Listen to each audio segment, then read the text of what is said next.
नमस्कार, मैं हूं पवन त्यागी।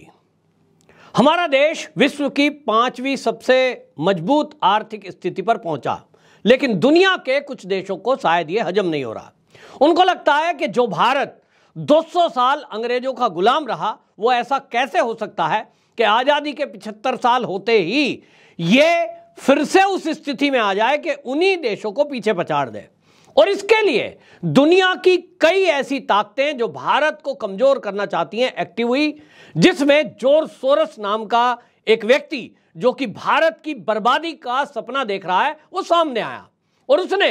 एक बार फिर से ऐसा षड्यंत्र रचने की कोशिश की है जिससे भारत आर्थिक रूप से कमजोर हो जाए। उसके साथ यहां भारत के अंदर बैठी हुई कुछ राजनीतिक पार्टियां, कुछ पत्रकार, कुछ संगठन, कुछ एनजीओ भी मिल गए, क्योंकि उनको लगता है कि भारत के उद्योगपतियों को बर्बाद करने के साथ साथ भारत के उद्योगपतियों के नाम पर यहां जो इस समय सत्ता के शीर्ष में बैठी हुई मोदी जी हैं, जो प्रधानमंत्री के तौर पर जो इस देश को आगे ले जा रहे हैं, जो एक के बाद एक रिकॉर्ड कायम कर रहे हैं, जिनके नेतृत्व में आज हमारा जो वैज्ञानिक है वो चांद तक पहुंच गए हैं, उनको लगता है कि इस मोदी को हटाना बहुत जरूरी है। और इसलिए 2024 के लोकसभा चुनाव को देखते हुए ये सारी देशी और विदेशी ताकतें एक हो गई हैं और अब ऐसा तय कर लिया है कि एक के बाद एक भारत के ऊपर आर्थिक रूप से प्रहार किए जाएंगे,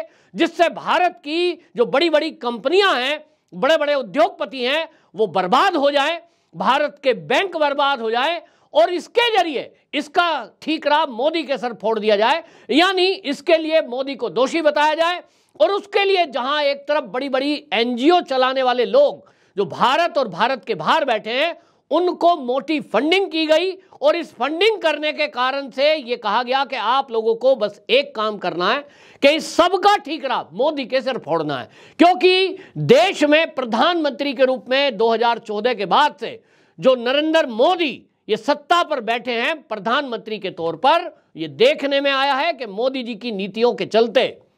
मोदी जी की शक्ति के चलते, मोदी जी की ईमानदारी के चलते ये भारत हर क्षेत्र में प्रगति कर रहा है। जब दुनिया में कोरोना फैल रहा था और दुनिया उस कोरोना की महामारी से इतनी पीड़ित थी कि लग रहा था कि अब दुनिया क्या करेगी, लोगों का अनुमान था कि भारत में जिस तरह से लोग रहते हैं, छोटी छोटी गलियां, एक घर में 10-10 मेंबर, और यहां संसाधन नहीं है, उतने अस्पताल नहीं है, तो एक अनुमान था कि भारत के अंदर तो कम से कम 1 करोड़ से अधिक लोग मारे जाएंगे। लेकिन हुआ इसका उल्टा कि भारत ने जहां 140 करोड़ देशवासियों की जान बचाई, वहीं भारत ने दुनिया के कई देशों को दवाई और वैक्सीन देकर उनकी भी जान बचाई। यह पहली बार था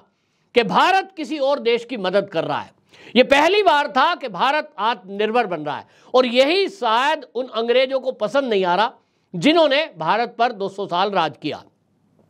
अंग्रेज जब 1947 में देश छोड़कर गए तो वो उस समय उनकी मजबूरी थी, क्योंकि भारत के अंदर जो क्रांतिकारी थे, जो वीर योद्धा थे, जो त्यागी और तपस्वी लोग थे, जिन्होंने काला पानी तक की सजा को काटा, ऐसे वीर सावरकर, चंद्रशेखर आजाद, सुभाष चंद्र बोस, ऐसे नौजवान थे, उन्होंने नाक को चने चबा दिए। लेकिन 1947 में जब अंग्रेज इस देश को छोड़ के गया तो उन्होंने एक बात अच्छे से समझ ली कि इस देश पे अगर राज करना है तो यहां लोगों को बांट के रखना होगा। अंग्रेजों ने फूट डालो राज करो नीति अपनाई थी, जिसके कारण वो 200 साल यहां अलग अलग हिस्सों में रहे। लेकिन इस बार उन्होंने यह भी देखा कि भारत के अंदर ऐसे लालची भी हैं जिनको कुछ पैसे दे दिए जाएं तो वो अपने ही भाइयों पर गोलेंगे। उन्होंने अपनी एक सेना बनाई, मुट्ठी भर लोग विदेश से आए थे, लेकिन बाकी लोग भारत के ही थे। भारत के ही लोग भारत पर आ रहे थे, भारत के ही लोग अंग्रेजों तक खबर पहुंचा रहे थे, भारत के ही लोग अंग्रेजों की ताकत बने हुए थे। और यही फॉर्मूला उन्होंने देश की आजादी के बाद से अपनाया। भारत को कैसे कमजोर किया जाए, उसके लिए भारत के राजनीतिक दलों के नेता, भारत के पत्रकार, भारत के स्वयंसेवी संगठन, वो सब उन्होंने संपर्क साधा और आज वो चीज सामने आ रही है। एक बार फिर से हिंडनबर्ग रिपोर्ट जैसी आपने देखी थी, वो हिंडनबर्ग रिपोर्ट जो 24 जनवरी 22 को आई थी, जिसके बाद अडानी पर यह आरोप लगाए गए थे कि अडानी ग्रुप ने फर्जी तरीके से शेयरों की खरीद फरोख्त की है और फर्जी कंपनी खड़ी की है। और जब ये रिपोर्ट आई उसके बाद ये कहा जा रहा था कि अब अडानी का जो ग्रुप है वो पूरी तरह बर्बाद हो जाएगा। दावे ये भी किए गए कि इसी के कारण से, क्योंकि अडानी ग्रुप को LIC और SBI जैसे बैंकों ने उसमें निवेश किया हुआ था और SBI ने तो अडानी ग्रुप को लोन भी दिया हुआ था, तो कांग्रेस के राहुल गांधी समेत पूरी विपक्ष ये हल्ला मचा रहे थे कि LIC और स्टेट बैंक ऑफ इंडिया ये तो पूरी तरह बर्बाद हो जाएंगे, इसमें जिन लोगों का पैसा लगा हुआ है वो पैसा डूब जाएगा और अडानी की कंपनी में जिन लोगों ने शेयर खरीदे हुए हैं ये सब के सब बर्बाद हो जाएंगे और मोदी जी इसके लिए जिम्मेदार हैं। याद करिए संसद का वो सत्र जो उस समय था और वो जनवरी था, हिंडनबर्ग रिपोर्ट आती है, सत्र शुरू होना है जस्ट उसके पहले और पूरा संसद का सत्र उसकी भेंट चढ़ दिया गया और मोदी को बार बार टारगेट करके कांग्रेस समेत पूरे विपक्ष ने यह कहा कि मोदी जी ने देश बेच दिया, एक अपने मित्र अडानी के कारण LIC बर्बाद हो गया, स्टेट बैंक ऑफ इंडिया बर्बाद हो गया। रिपोर्ट आती है, ईडी उसकी जांच करती है और ईडी की अब जो रिपोर्ट आई है उसमें चौंकाने वाला सच सामने आया है। उसमें आ गया है कि ये केवल जो सारी रिपोर्ट थी, ऐसी 12 कंपनी थी जिन्होंने शॉर्ट सेलिंग के जरिए करोड़ों रुपया कमाए और यही धंधा ये हिंडनबर्ग से मिलकर करते हैं कि एक संस्था पहले किसी को लेकर रिपोर्ट प्रस्तुत करेगी, फिर उसके शेयर बिकने शुरू हो जाएंगे, जब शेयर बिकने शुरू हो जाएंगे तो ये कंपनियां उसका शेयर खरीदेंगी और ये कंपनियां ऐसे देश से संचालित होती हैं जहां इनकम पर टैक्स नहीं लगता, यानी कंपनियों को कई दुनिया के देशों में ऐसी छूट है कि वहां मिनिमम टैक्स लगता है, या तो कई देश ऐसे भी हैं जहां टैक्स शून्य है और ऐसी जगह से इन्होंने कंपनियों को संचालित किया और वहां से करोड़ों रुपए इन्होंने बैठे बिठाए इस शॉर्ट सेलिंग के जरिए कमाए। अब इसी तरह का खेल एक बार फिर से, जब क्योंकि मानसून सत्र के बाद अब आप जान रहे हैं कि अक्टूबर के महीने में हमारे देश के अंदर शीतकालीन सत्र आएगा, लेकिन इस शीतकालीन सत्र के जस्ट पहले एक बार फिर से इस रिपोर्ट का आना ये बता रहा है कि एक बार फिर बड़ी साजिश रची जा रही है। इस बार एक दूसरी संस्था सामने आई है, जैसे उस समय हिंडनबर्ग संस्था सामने आई थी, इस बार खोजी पत्रकार global network organization crime and corruption report, जिसको शॉर्ट में OCCRP बोलते हैं, ये OCCRP नाम का संगठन सामने आता है। 31 अगस्त को इसकी रिपोर्ट सार्वजनिक होती है और यह दावा करता है कि अडानी ने अपने ही लोगों के द्वारा शेयर खरीदवाए, जिससे शेयर के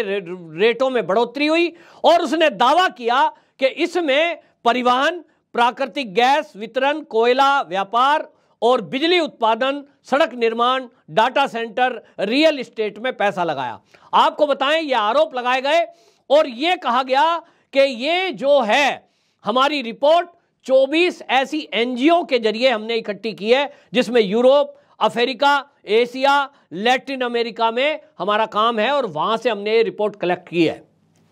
काम वही है जो 24 जनवरी को 2022 में ये आपने देखा था कि जब हिंडनबर्ग रिपोर्ट आई थी और उसके बाद हल्ला किया था। उसी तरह का शोर, उसी तरह के षड्यंत्र। लेकिन आज ईडी ने जब खुलासा कर दिया है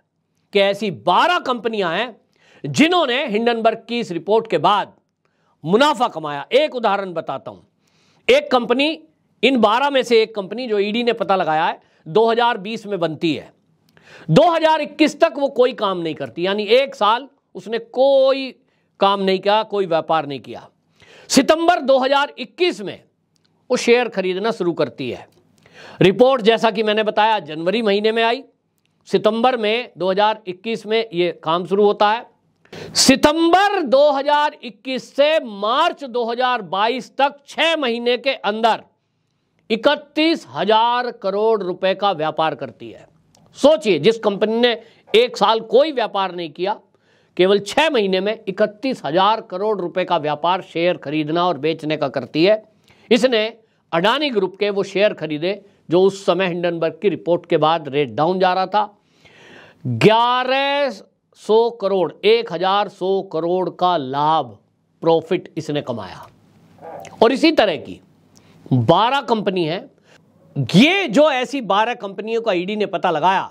ईडी का दावा है कि इसी तरह से देश को बर्बाद करने के लिए और मोदी को बदनाम करने के लिए फिर से ये षड्यंत्र रचा जा रहा है। इस बार जो ये रिपोर्ट आई है, जो मैंने बताया OCCRP नाम की संस्था सामने आ रही है, फिर से एक बार अडानी पर प्रहार किया जा रहा है। इस बार है जो हमारे देश में G20 समिट होने जा रहा है। आप सबको पता है G20 समिट हमारे देश के अंदर दिल्ली में दुनिया के राजनयिक जुटेंगे और इस राजनयिकों से जुटने के कारण G20 समिट में क्या है, देश का बिजनेस कैसे बढ़े, हमारा देश कैसे तरक्की करे, दुनिया में हम व्यापार कैसे करें और दुनिया का इन्वेस्ट भारत में कैसे आए, इस पर चर्चा होनी है। लेकिन इसी बीच ये रिपोर्ट आना, और इस रिपोर्ट में खास बात यह है कि पहले की तरह इस बार भी राहुल गांधी मुंबई में जाकर प्रेस कॉन्फ्रेंस करते हैं और प्रेस कॉन्फ्रेंस करके इसी संस्था का नाम लेकर के, रिपोर्ट का नाम लेकर के, जैसे उस समय हिंडनबर्ग रिपोर्ट को लेकर के ये राहुल गांधी ने प्रहार किया था और प्रहार किया अडानी पर, साथ में मोदी पर, सेम वही रिपीट किया जा रहा है। तो देश के अंदर एक चर्चा है कि आखिरकार राहुल गांधी का इस जॉर्ज सोरस से क्या रिश्ता है, देश विरोधी ताकतों से क्या रिश्ता है कि कोई रिपोर्ट पब्लिश होती है। ये राहुल गांधी उन विदेशियों की रिपोर्ट पर भारत का नुकसान करने में क्यों तुले? राहुल गांधी को अगर अडानी का अरबों रुपया नुकसान होता है, उससे लाभ क्या है? भारत का नुकसान, भारत के नुकसान में राहुल गांधी को खुशी क्यों मिलती है? राहुल गांधी मोदी को घेरे, राजनीतिक एक आपका वो कर्तव्य भी है कि आप विपक्षी दल हैं, लेकिन आप कोई एक रिपोर्ट आती है और इस रिपोर्ट को संसद में हल्ला करके और दुनिया में उसको बदनाम करते हैं, बजाय उसके कि आप हिंडनबर्ग रिपोर्ट पर सवाल उठाते। आज जब ये एक नेटवर्क का खुलासा हो रहा है, OCCRP नाम की एक संगठन की रिपोर्ट आ रही है, राहुल गांधी को देश का नागरिक होने के कारण कहना चाहिए कि इस तरह की कोई भी रिपोर्ट हम क्यों विश्वास करें। कोई भी एक विदेशी संस्था, कोई भी पत्रकारों का एक समूह कोई रिपोर्ट लाएगा और वो हमारे देश का आर्थिक नुकसान करेगा, इसको हम कैसे सहन करेंगे? लेकिन राहुल गांधी है कि उस रिपोर्ट के हवाले से मोदी जी का नाम लेते हुए कह रहे हैं कि मोदी जी ने अपने दोस्त के लिए खुली छुट्टी कर रखी है, वो कुछ भी करें उनके खिलाफ कार्रवाई नहीं करते हैं, उनको लूट करने की छूट दे रखी है। जबकि आपको बता दें ये जो रिपोर्ट है पूरी तरह से उसी तरह फर्जी पाई जाएगी जैसा कि हिंडनबर्ग की रिपोर्ट थी। आपको बता दें, एक और चीज बताता हूं किस तरह से राहुल गांधी के अलावा इसमें और लोग भी जुड़े हुए हैं। और इसमें अभी पता चल रहा है कि ये जो OCCRP नाम का जो ये एक खोजी पत्रकारों का ग्रुप है, इसमें जो इसके एडिटर हैं वो हैं आनंद मंगनाले और रवि नायर। और ये किससे जुड़े हुए हैं?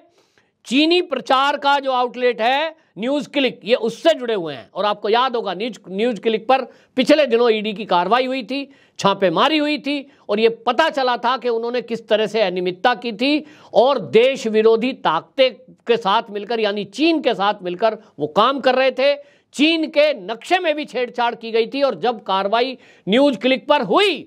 तो उस समय आपको याद होगा कि राहुल गांधी समेत ये विपक्षी पार्टियां हल्ला कर रही थी कि पत्रकारों पे और पत्रकारिता की आवाज को दबाया जा रहा है, जबकि ये देश विरोधी कदम था। अब इसमें नया नाम आया है और वो आया है महुआ मोइत्रा का। TMC की जो सांसद है महुआ मोइत्रा, वो बताऊं किस तरह से जुड़ी हुई है। वो JP मॉर्गन चेयर की उपाध्यक्ष थी और ये जो है सब के सब लोग जुड़े हैं। नाथन एंडरसन, मोएज कसम, इन्होंने NGO बना रखा है और इससे जुड़ी हुई है महुआ मोइत्रा। TMC की महुआ मोइत्रा, आपको याद होगा जब हिंडनबर्ग की रिपोर्ट आई थी तब भी सबसे ज्यादा ये उस पर हल्ला कर रही थी, बार बार उसको सार्वजनिक करें, मोदी जवाब दें और अडानी ने ये कर दिया वो कर दिया, ये सारा जो शोर मचा रही थी महुआ मोइत्रा। अब समझ में आ रहा है कि इसके पीछे कौन ताकतें काम कर रही हैं। यानी चीन इनके सबके पीछे लगा हुआ है, क्योंकि चीन की हालत खराब है और वो भारत की तरक्की नहीं चाहता। भारत को सेना के तौर पर वो एक उंगली भी नहीं लगा सकता। तो वो समझता है कि भारत में बैठे हुए गद्दारों के जरिए भारत को आर्थिक नुकसान पहुंचाकर उसको कमजोर कर देने का एक षड्यंत्र रच रहा है, जिसका खुलासा अब एक बार फिर से हो गया है। और ये भी सब सामने आ गया है कि G20 समिट के पहले ये एक बहुत बड़ा षड्यंत्र, एक तरफ से चीन, जॉर्ज सोरस और यहां बैठे हुए भारत के राजनीतिक दल